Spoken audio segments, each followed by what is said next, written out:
Beyond visual range air to air missiles Astra MK1 కోసమని pressurised missile containers ని Anjani Technoplast limited అన్వెయిల్ చేసి తయారు చేసింది. ఇది పూర్తి స్వదేశీ పరిజ్ఞానంతో తయారు చేసినటువంటి ప్రెషరైజ్డ్ మిజైల్ కంటైనర్స్ అంటున్నారు. సో యాక్చువల్ దీని పిఎంసి అంటే ఏంటి, అసలు మామూలు కంటైనర్స్ కి దీనికి ఏంటి డిఫరెన్స్, ఎలా వాడతారు దీని ప్రాధాన్యత చెప్తారా సార్? ఇప్పుడు మిసైల్ ని ఎక్కడో ఒక కేసులో ఒక డబ్బాలో పెట్టాలి, దాన్ని ఓపెన్ గా అలా బయట పెట్టలేము. డబ్బాలో పెడితే కూడా ఏమవుతుందంటే వెదర్ కండిషన్స్ ఆధారంగా మనకు అట్మాస్ఫియర్ లో మనకు గాలిలో తేమ ఉంటుంది, మనకు ఏమంటారంటే వాటర్ వేపర్ ఉంటుంది. ఆ వాటర్ వేపర్ తగిలిన ఆకాశంలో ఉన్నటువంటి కెమికల్స్, అంటే ప్రతి ఊర్లో ఒకటేలాగా ఉండకపోవచ్చు, పొల్యూషన్ వేరేలాగా ఉండొచ్చు. ఎస్పెషల్లీ మన ఫార్వర్డ్ బేసిస్ లో పెట్టినప్పుడు అక్కడ కండిషన్స్ ఎలా ఉన్నాయి మనం చెప్పలేము. దానివల్ల ఈ మిజైల్ యొక్క మెటీరియల్, దాని మెటల్ మీద ఇంపాక్ట్ పడవచ్చు.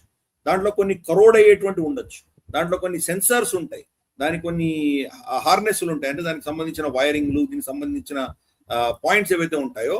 ఎందుకంటే దీని మామూలుగా ఇది air to air missile, BVAR అంటే beyond visual range air to air missile, BVRAAM, అది దాని ఫుల్ ఫామ్. అది బియాండ్ విజువల్ రేంజ్ అంటే మనకు ఎయిర్ క్రాఫ్ట్ వెళ్తోందంటే భూమి ఒక కర్వేచర్ దాటి అటు సైడ్ ఉన్నదాన్ని ఇక్కడ నుంచి కొట్టాలి, అంటే శాటిలైట్ ఇమేజ్ తోటో లేదా ఏవాక్స్ తోటో తీసుకొట్టాలి. అంటే అంత ప్రెసిషన్ తో కొట్టగలగాలంటే వాళ్ళు కూడా చాలా ఆల్మోస్ట్ Mach 1 Mach 2 స్పీడ్ లో అవి కూడా వెళ్తుంటాయి కదా.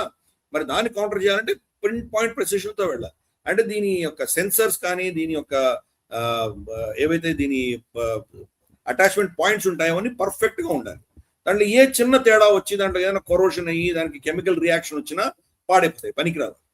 అందుకని ఇగో ఈ అంజనీ టెక్నోప్లాస్ట్ అన్న కంపెనీ దాన్ని ప్రెషరైజ్డ్ మిజైల్ కంటైనర్, దాంట్లో ప్రెషర్ తోటి ఒక స్పెషల్ గ్యాస్ పెట్టి దాన్ని సీల్ చేస్తారు. సీల్ చేసేసరికి బయట ఉన్నటువంటి అట్మాస్ఫియర్ వల్ల దానికి ఎటువంటి డ్యామేజ్ అవ్వకుండా చాలా దీర్ఘకాలంగా దీన్ని స్టోర్ చేయొచ్చు. రమారమి 10 నుంచి 15 సంవత్సరాలు దీన్ని స్టోర్ చేయొచ్చు. మనకు ప్రతి సంవత్సరం 2 సంవత్సరాలు వచ్చే యుద్ధాన్ని రావాలని రూల్ లేదు కదా. అది అవసరం ఉన్నప్పుడు దాన్ని ఫైర్ చేయాలి.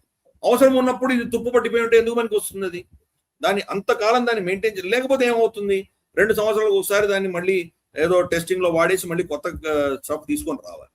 అలా కాకుండా మన ప్రొడక్షన్ పెరుగుతూ ఉండాలి, పాతవి అలాగే ఉండాలి అనుకున్నప్పుడు ఇగో ఇలా స్టోర్ చేయాల్సిన అవసరం ఉంది దానికి. అందుకనే ప్రెషరైజ్డ్ కంటైనర్. ఆ కంటైనర్ ఐ థింక్ నీ దగ్గర అది ఇది ఉంది కాబట్టి నువ్వు బహుశా ఫోటో కూడా చూపించవచ్చు నువ్వు. దాంట్లో మనకు ఆ కంటైనర్ వచ్చేసి దాంట్లో సీల్ అయిపోయి ఉంటుంది, వాక్యూమ్ సీల్ అయిపోయి, వాక్యూమ్ కాదు దాంట్లో ఒక స్పెషలైజ్డ్ గాలి ఉంటుంది, అది టైట్ గా సీల్ అయిపోతుంది. సీల్ అయిపోయినప్పుడు ఈ మిజైల్ చెక్కు చెదరకుండా 10 నుంచి 15 సంవత్సరాలు ఈజీగా దాన్ని మనం స్టోర్ చేయొచ్చు. ఎప్పుడు యుద్ధం చేయాలన్నా అష్యూర్డ్, దాంట్లో మనకి ఎటువంటి కరప్షన్ ఉండదు. దాని సెన్సర్స్ కానీ దాని నాడ్స్ కానీ ఇవన్నీ కూడా పర్ఫెక్ట్ గా పనిచేస్తాయి. అందుకని అప్పుడు దాన్ని అటాచ్ చేసి కొట్టామంటే కనుక మనకు ఒక అడ్వాంటేజ్ ఉంటుంది. ఇది గతంలో ఈ టెక్నాలజీ మన దగ్గర ఉండేది కాదు, ఎక్కడి నుంచి ఇంపోర్ట్ చేసుకునేవాళ్ళం. రష్యా ఇచ్చేది మనకు, రష్యా ఇచ్చినవన్నీ కూడాను ఖర్చు అయిపోయేవి, దానికి ఏదో మన ప్రాబ్లమ్స్ వచ్చేవి, అప్పుడు మళ్ళీ ఫ్రెష్ స్టాక్ కొనుక్కోవాల్సి వచ్చేవి. ఇవన్నీ చూసి మనం తయారు చేసాం. అది ఒక private company Anjani Technoplast limited, వాళ్ళు తయారు చేశారు ఈ ప్రెషరైజ్డ్ క్యాన్. దీనివల్ల దాని యొక్క ఏజ్, దాని స్టోరేజ్, దాని ఆపరేషనల్ ఏజ్ పెంచగలిగాం. 4-5 ఏళ్లలో మళ్ళీ రీప్లేస్ చేయాల్సిన దాన్ని తీసుకెళ్లి 15 ఏళ్ల దాకా దాన్ని పొడిగించగలిగాం. అంటే మన ప్రొడక్షన్ లైన్ మీద స్ట్రెస్ ఉండదు. ప్రొడక్షన్ లైన్ ఇప్పుడు చేసిన ప్రొడక్షన్ ఏవైతే చేస్తున్నారో అవన్నీ కూడాను ఇగో ఈ కంటైనర్స్ లో మనం దాచిపెట్టామంటే తర్వాత రాబోయే రోజుల్లో ఇంకా ప్రొడక్షన్ మనం చేసుకుంటూ వెళ్ళామంటే నంబర్స్ ఆడతాం, కానీ ఉన్న వాటిని రీప్లేస్ చేయవలసిన ప్రొడక్షన్ చేయక్కర్లేదు. అది మేజర్ అడ్వాంటేజ్.